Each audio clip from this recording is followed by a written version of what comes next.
Foreclosures. This is the area that I think on the island of Puerto Rico for the rest of 2024 and all of 2025, we are going to spend a lot of time and effort researching and looking at and actually buying houses at the foreclosure sale. Why am I going to go to the foreclosure sale where it is the most difficult place that you can buy real estate on the island, or really anywhere? It doesn't matter if you're doing this in Florida or you're in Texas. If you're going to the foreclosure sale, it's buyer beware. You're going to pay for the properties very quickly. You get no get out of jail free cards, so you can lose lots of money by buying in these areas, by going to the foreclosure sale. But guys, this is going back to my roots. This is what I've done for most of the over 3,000 houses that I've bought. We've actually gone to the courthouse, to the foreclosure sales, and buy them directly at the foreclosure sale at the courthouse steps.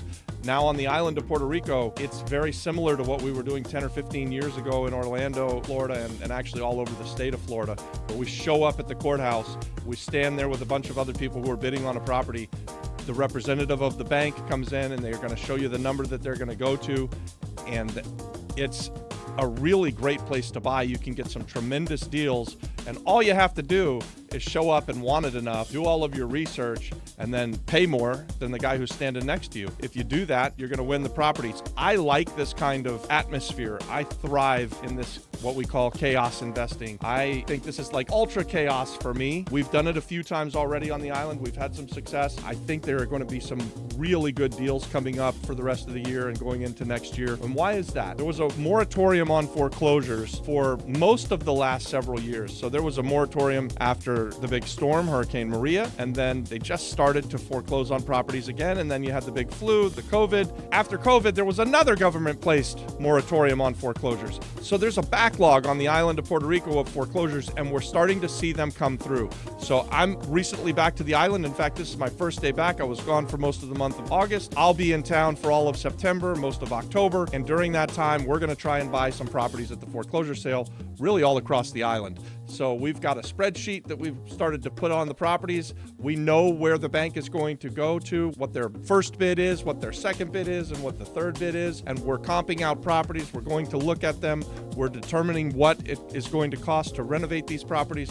But we think that this is probably the best place that we can buy houses at a really good price for the next couple of years. This isn't all that different from what we're doing in the States. In Florida, we're also looking at right now tax deed sales and the foreclosure sales, and we're going to do more of that back in the States. In Florida, we didn't have the moratoriums last as long, so we don't have this big pent-up amount of foreclosures, but we are seeing more foreclosures happening in the States, and that's just because the economy's not great and because of inflation, because things have gotten so expensive. When things get expensive, people stop making their payments. When they stop making their payments, the banks come and take the properties. If you go to the foreclosure sale like we have, you get to buy properties, and it's all about the math. I like buying these properties at the foreclosure sale because I'm not being emotional about it. I will go into a sale, and let's say there's 5 foreclosures in a day in one place in San Juan. I can show up ready to buy each and every one of them if I can get it at the right price. And if I can't get it at the right price, no harm, no foul, no big deal. I just let it go. So if I'm at the foreclosure sale and you want to bid more than me, then by all means, you take the house, you get it. I don't have to have a conversation with a seller that I'm underpricing the house or that they love the house and their children grew up there and they have an emotional attachment to it. I'm going to make them a lowball offer. I've never liked doing that kind of real estate investing. If you go to the foreclosure sale, it's all about the price, and you have to have 100% of the money right now, especially in Puerto Rico, where when you go to a foreclosure sale, when you win the bid, you have to pay 100% of the purchase price at the time that they say once, twice, 3 times sold. And they do that in Spanish too, so it's a lot of fun. It's a lot of chaos. But I've got it on. We're going to put together a team, and we're going to start chasing these foreclosures on the island of Puerto Rico. And we're going to do this probably island-wide. Right now, we're starting out in the San Juan metro area, so we're going like Carolina out, and then we're going to expand that. We're moving west, and as I move west, then I'm going to pick up additional places where we can go. What I think is really, really cool about being in the foreclosure business on the island of Puerto Rico is that you can have a sale at 9 o'clock in Carolina, a sale at 10 o'clock in San Juan, a sale at 11 o'clock in Bayamón, and then you can get to all of these sales if you have a big enough team, and it's a very, very difficult way to buy properties. So I think there's going to be some tremendous deals that you just can't get anywhere else on the island. For a long, long time in the state of Florida, we would go to multiple sales. So very much like I'm talking about, and I would have a guy that was, say, in Osceola, and I would have another guy in Seminole County, and I'd have myself in Orange County, and we were trying to buy houses live in person with the money in hand at that sale, at the courthouse steps, and you had to do a tremendous amount of work in order to be ready to purchase anything that was a good deal. And that was kind of always the way that we like to do business. It's never about just trying to hunt down one house. I get asked this question kind of a lot. Like, what do you do when you find a house that you want to make a deal and you want to force it to be a deal? My thought on that is just make your offer and move on. I'm getting a little off track from the foreclosure game, but this is something that happens in real life every single day of the year. The people that are out there that are making offers on real estate projects, say on the island, and they come across a house that's in terrible condition and the person wants twice as much as it's worth, and they're very unrealistic, but you have to deal with their emotions. You have to coach them into believing that what they're asking is unreasonable and get them to come around to your way of thinking. It's a long, hard road to hoe, and I get asked the question all the time, what do you do when you know that someone's just not thinking logically and they want twice as much as what the property's worth? My thought on that is I don't fight those things. I don't even like to be negotiating with people anyways, so I'll make my offer and I'll just move on down the road. Real estate is a numbers game. And when you're at the foreclosure sale, it's a really easy numbers game. The bank is going to take whatever the bank is going to take. They'll tell you what it is. And if you can pay that or a little bit more, you can buy the house if it's a good deal. If you think that it's not a good deal, well, you don't get to buy that house. It's so easy. It's brilliant. I love this system. And this is what we're going to do for the next couple of years here on the island. So one thing that I want to convey to you guys is you're starting out. Maybe you're a first-time real estate investor, or you're just trying to get out of the rat race and get into this real estate investing. Should you show up at the foreclosure sale wherever you are and buy your first house there? And the answer is probably no. In fact, I would advise you strongly against it because there are lots and lots of pitfalls. It is very much buyer beware. There will be people at these sales that want to see you fail. And by the way, there's going to be people at these sales that want to see Adon and I fail.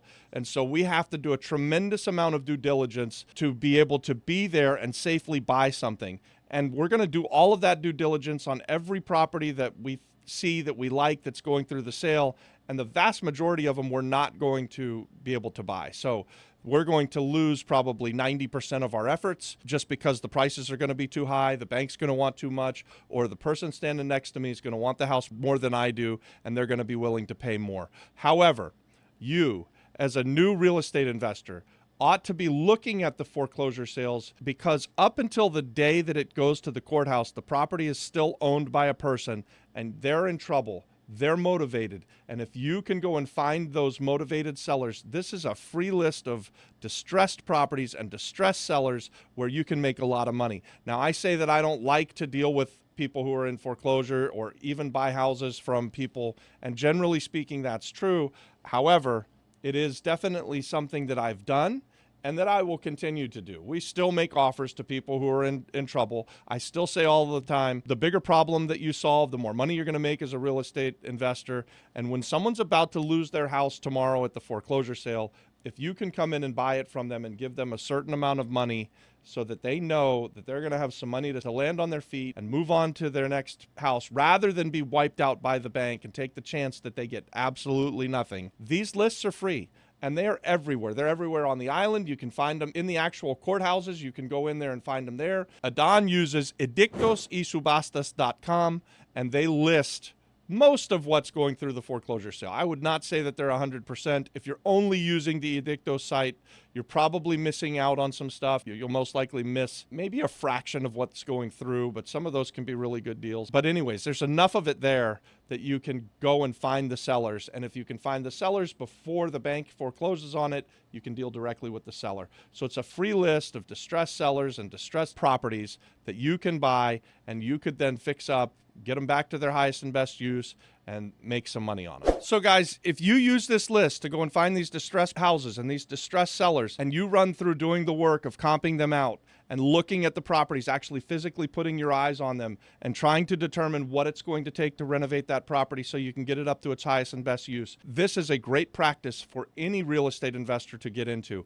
And even today, as Adon and I were driving around the island looking at foreclosure properties that are coming up in the next week or two, we're doing exactly exactly what I'm talking about. We're looking at the comps, we're looking at the actual subject property, and we are determining what would it take to take the subject property that's going to be in foreclosure next week to bring it up to the level of the comp that we see that just sold last month. These houses, we're looking at the house across the street that just sold, and we're saying that one sold for $300,000. What would it take for the subject property to be renovated up to be able to be sold at the $300,000? And then that's how we back into the number. And it's all math, right? It's all just a numbers game. Guys, if you like that, I told you would. We've got a library of content just like this. It's actually long content, so we've got fix and flip courses. We've got a whole library full of these master classes. Each one is better than the last. Come and join us on Apex. If you want to become part of a dynamic community of real estate investors, if you've been looking for a way that you can get out of the rat race and maybe become a real estate investor and change the stars of your life, let's do this together, guys. Real estate investing is a team sport, and we want you to be part of our team. Join us on Apex.